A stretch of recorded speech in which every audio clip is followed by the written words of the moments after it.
This is the story of La Coupe des Alpes, the International Alpine Rally of 1958, which between July the 7th and 12th covered 2,400 miles of mountainous country in France and Italy in an unremitting struggle against the clock.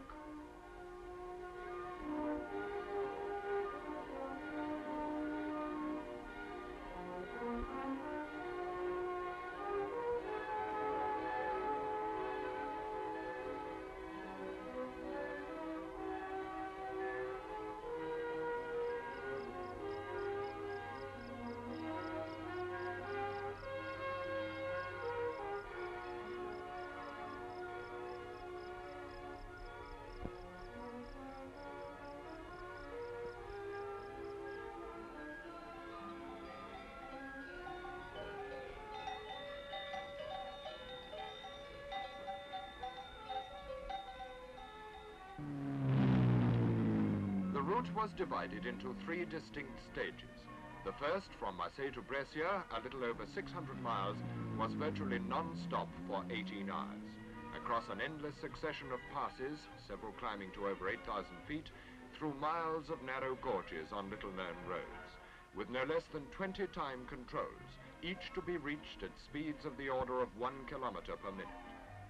Small wonder that by the time we reached the autodrome at Monza, there were only 40 of us left from the 64 who started, and of those but 14 were still in the running for a Coupe des Alpes, so far unpenalized for being late against the clock. Leading the rally cavalcade and the triumph entry of 90 hours was the redoubtable Irish driver Paddy Hopkirk, who now sets off for the special test at this, the home of the Italian Grand Prix. Meantime, the American Bob Helm, on his first Alpine, describes his rescue of a crew which went over the edge in the darkness and accounts for the modified coachwork on his own machine. The Monza test was virtually a race round 3 laps of the 3.5-mile circuit. A maximum time of 7.5 minutes was allowed for the Triumphs class, just over 85 miles an hour for the lap, to escape penalty. And even 1/10 of a second outside the limits spelled the loss of a Coupe des Alpes. But there were bonus marks to be gained for the fastest times. The French girl Annie Swasbo was the Triumph's bid for the ladies' prize, and for her this sort of thing is what a new hat is to the less courageous of her kind. But the ladies' prize is no giveaway show these days. There's Nancy Mitchell following Annie onto the circuit, and on a rally, Nancy doesn't like to follow anyone at any time.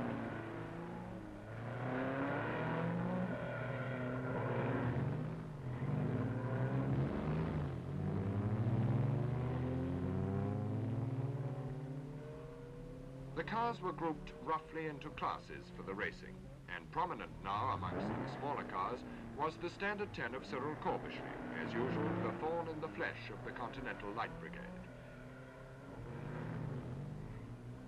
It's all right, man, there's lots of room.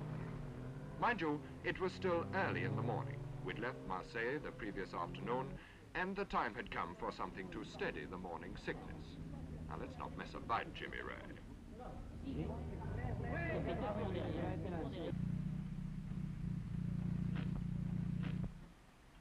But the first stage was not completed yet, and there were 2 more times to be punched at controls on that precious route card.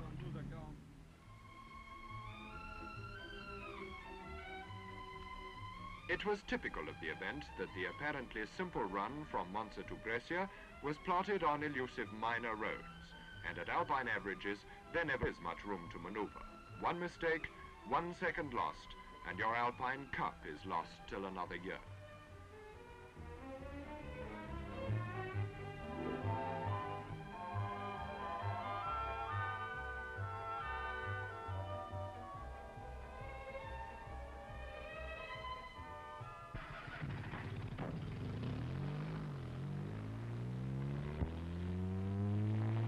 And here we see a tragedy. For Mary Handley Page and Lola Grimes, having survived the night unpenalized, got lost in the maze of traffic and failed to make their time. Bad luck, but that's the way it is when you're up against the clock.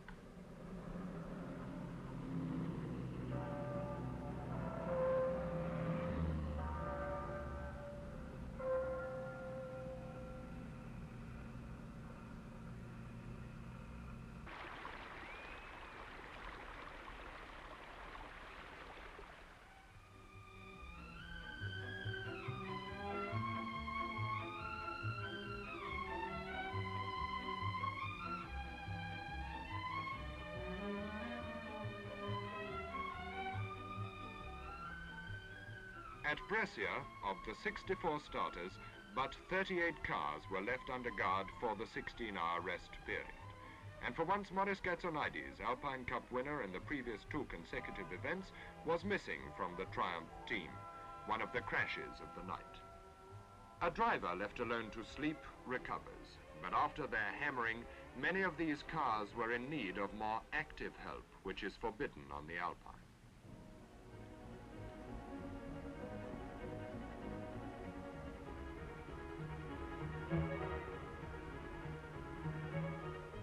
The second stage led immediately to the old familiar enemies of the Alpine driver. A short, hard run in the early morning light, and then the Vivione.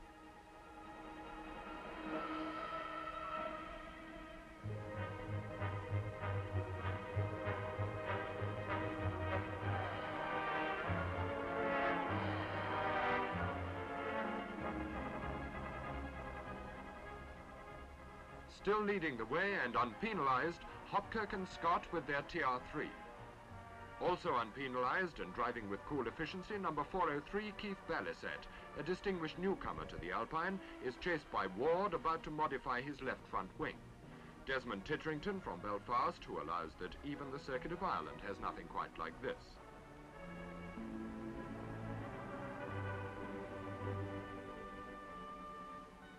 What of the gentle sex? Here's Annie Swasbo.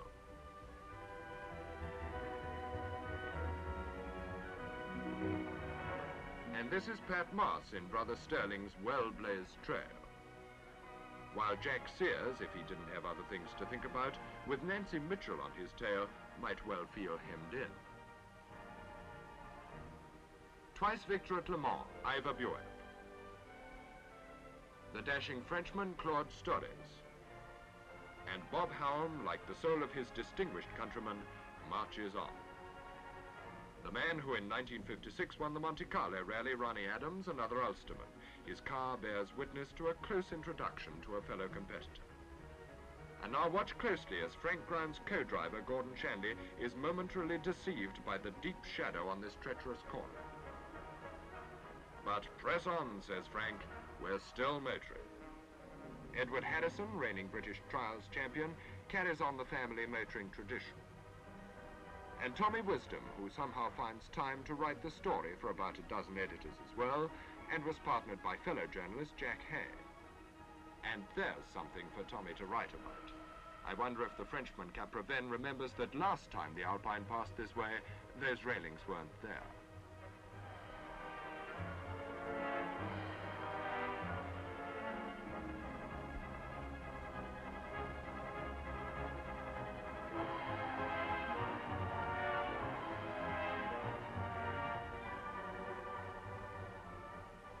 Cyril Corbishley once again demonstrates his tremendous skill and the outstanding performance of his Standard 10. Mary Handley Page, undaunted by yesterday's misfortune. Alpine veteran George Hartwell, who always finishes. And the star of his team, leading the European Championship, Peter Harper. From the Vivione to the Stelvio, highest of all the high Alpine hazards at over 9,000 feet, and once again a special test against the clock. Now Paddy Hopkirk, with a punctured rear tyre, displays his Irish temperament. To stop and change that wheel before the end of the timed section at the summit would certainly cost him his Alpine Cup. As it is, there's just a chance. Meantime, Keith Balisette whisks his way above the snow line to make fastest time of the day. Once past the timekeepers, Hopkirk and Scott wrestle with the ruined wheel. But the next control is at the very foot of the pass, and the section is flat out for even the finest driver with luck on his side. Hopkirk knows the hazards of the steep and slippery descent which now confronts him, but not for nothing do we call this man Paddy.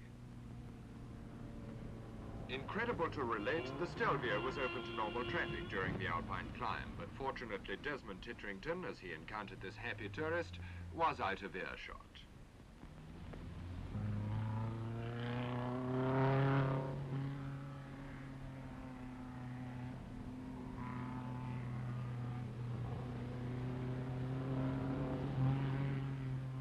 Increasingly, the Alpine becomes numerically dominated by the British entry, for the manufacturers with the courage to compete recognize it as worthy of their maximum effort. And fierce rivals though they may be, there is a community of spirit amongst the British teams.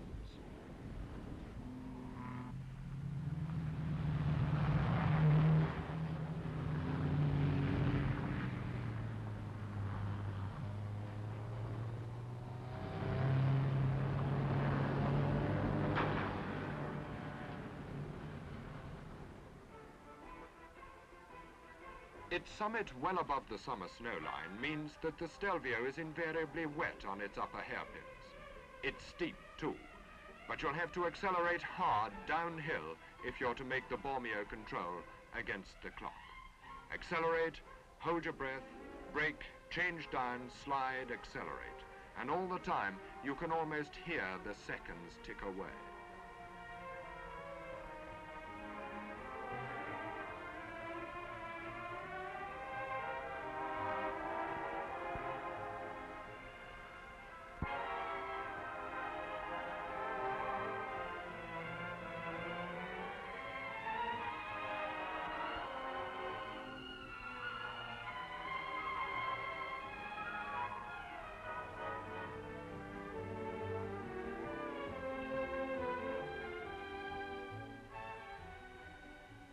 Despite the minute or 2-minute intervals at which they start a stage, this sort of thing is not uncommon.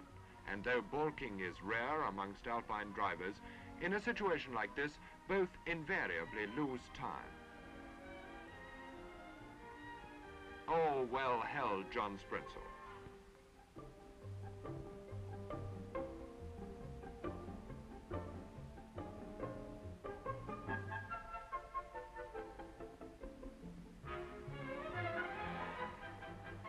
Annie Swasbo crashed on the climb.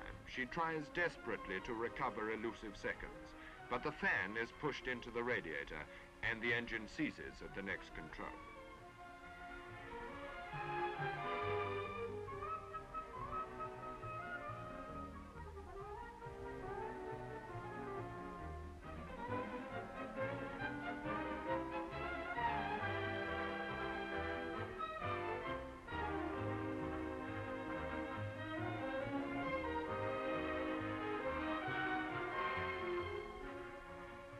And in the sudden darkness of the Stelvio tunnels, where the road surface turns to slippery rock, more than one hope has been extinguished in the past.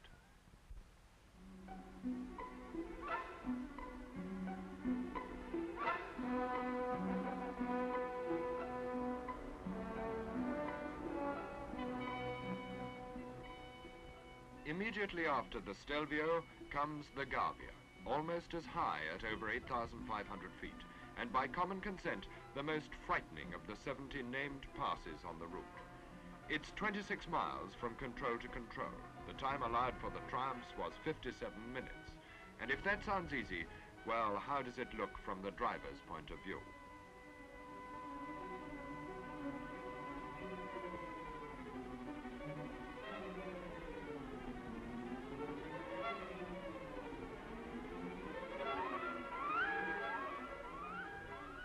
"38 cars completed the Stelvio section, but only 33 arrived at Maget, the end of the second stage, and a merciful rest of 26 well-earned hours.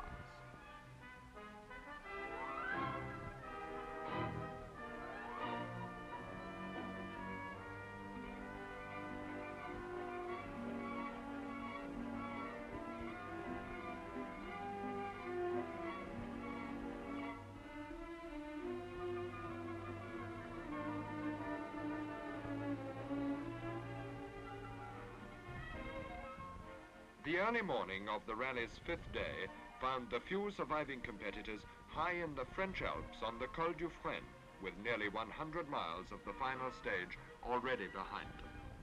But it was still 400 miles to Gap, a 3-hour rest, and then another 570 miles to the finish at Marseille. Still, the pace remained as swift. 1 kilometer to be covered in every minute, an easy sum for the navigator to calculate, but a cruel task for the driver and a merciless caning for the car. 10, No less than 32 controls had to be made on time to the second, and the route card stamped in the time clock admits no argument. The distance per stage was never more than 40 miles, usually about 30, and sometimes as little as 12.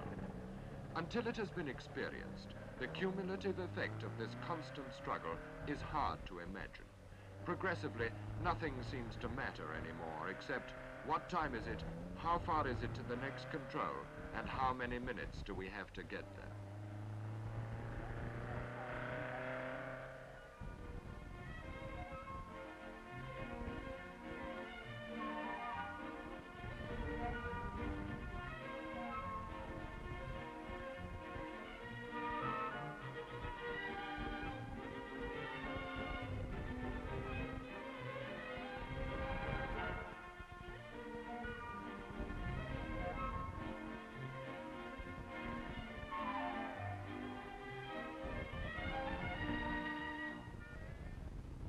This was the 7th control at the end of a 30-mile section on scarcely known minor roads across 3 vicious little passes in quick succession. John Sprinzel's partner, Willie Cave, was thinking in terms of seconds.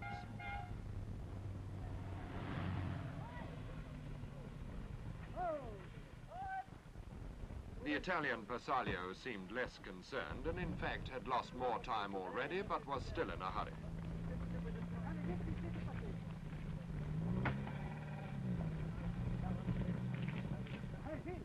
Ray Brooks was in a hurry too.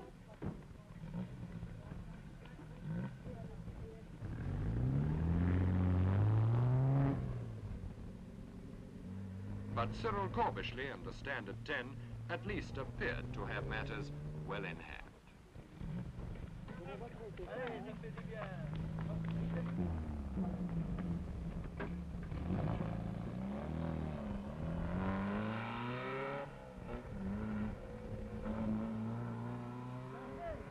But now the cars call for more and more attention. Time must be won from the schedule and further effort expended on maintenance to keep on the road at all. But Ivor Bueb remains imperturbable as ever.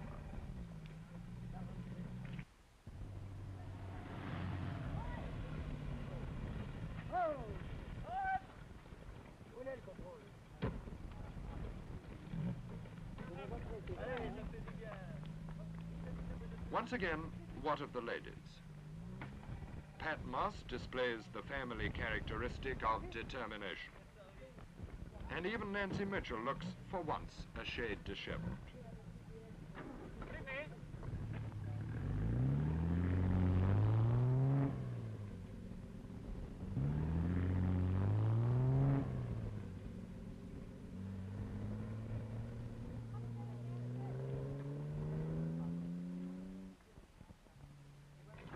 Brian McCaldin apparently took the wheel from Desmond Titrington on this stage, for on the Alpine, both occupants must be capable of driving their car really fast.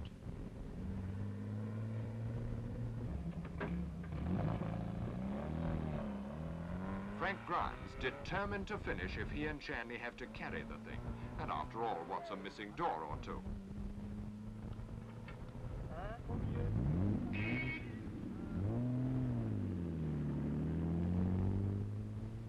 So the exhausting miles were whittled down, stage by stage, minute by minute, and the number of cars still running steadily decreased.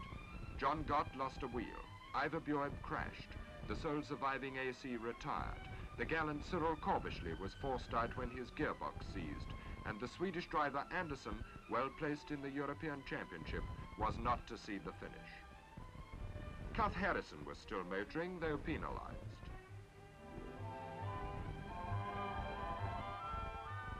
But Keith Balasat, number 403, had so far brought his TR3 through every control on time, and Desmond Titrington now lay second to his teammate in the class.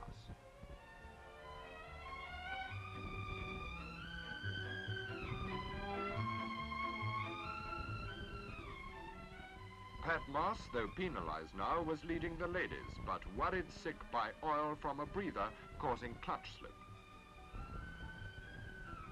Bob Helm's schedule was as battered as his triumph, but the American refused to quit.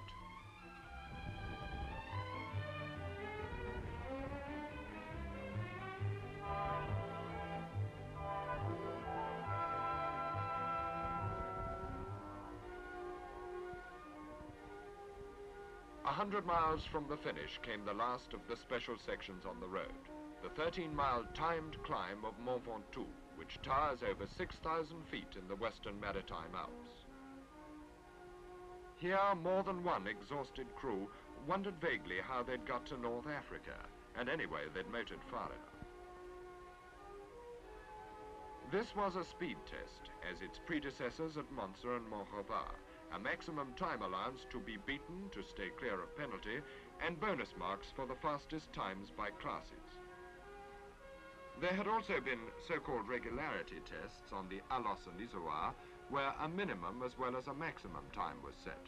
But for all practical purposes, these were flat out the whole time anyway.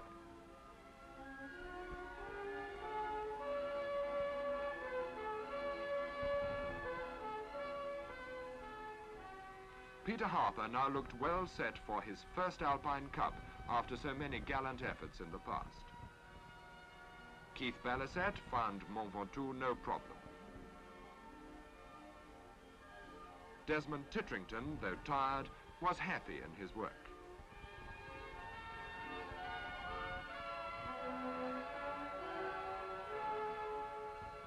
Tommy Wisdom, whose immense experience had helped to get him this far, was driving to preserve his tires, another critical factor at this stage.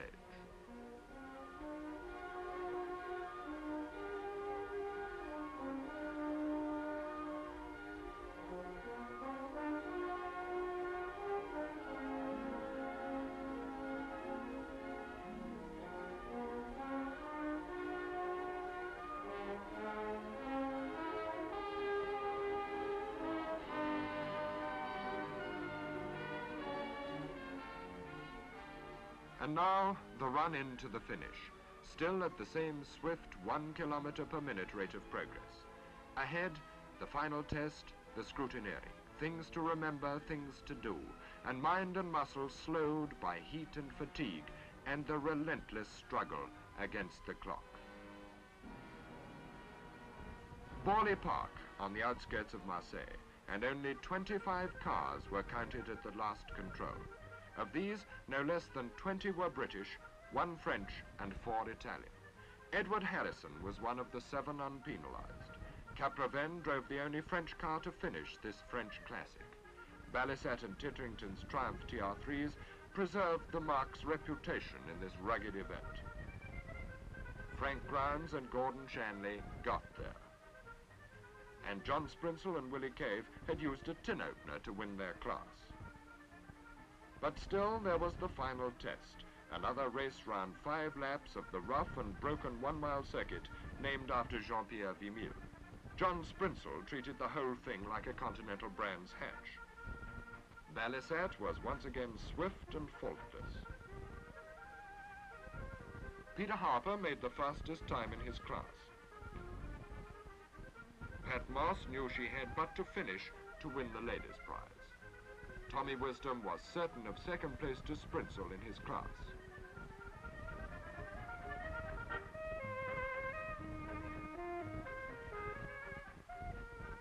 "25 finishers, 7 Alpine Cups, a prize-giving ceremony of which those who participated may be justly proud. To the modified Alfa Romeo Giulietta of Frenchman Constant de Longinest, first place in general classification. Keith Balasat and Berthaud won a Coupe des Alpes and the keenly contested class for Grand Touring cars over 1600 cc. In other words, the fastest and biggest sports cars of the world.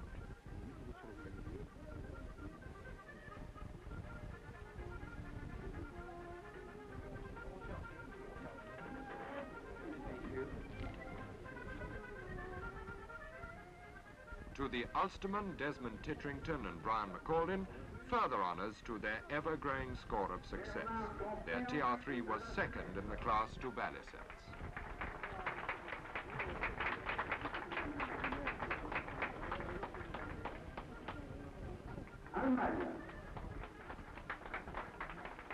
And in the ladies' prize, again a happy continuity of family tradition.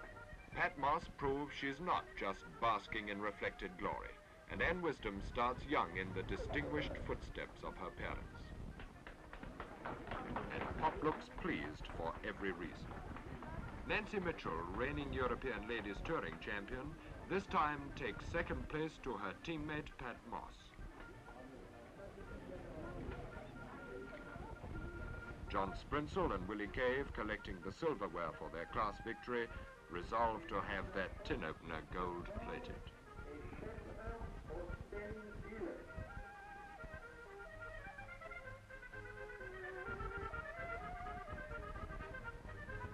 This, La Coupe des Alpes of 1958, will be known as the toughest Alpine, one of the few remaining links with the great road races of the past, an event in which courage, skill, determination, and an exceptional car were the prerequisites of success against the clock.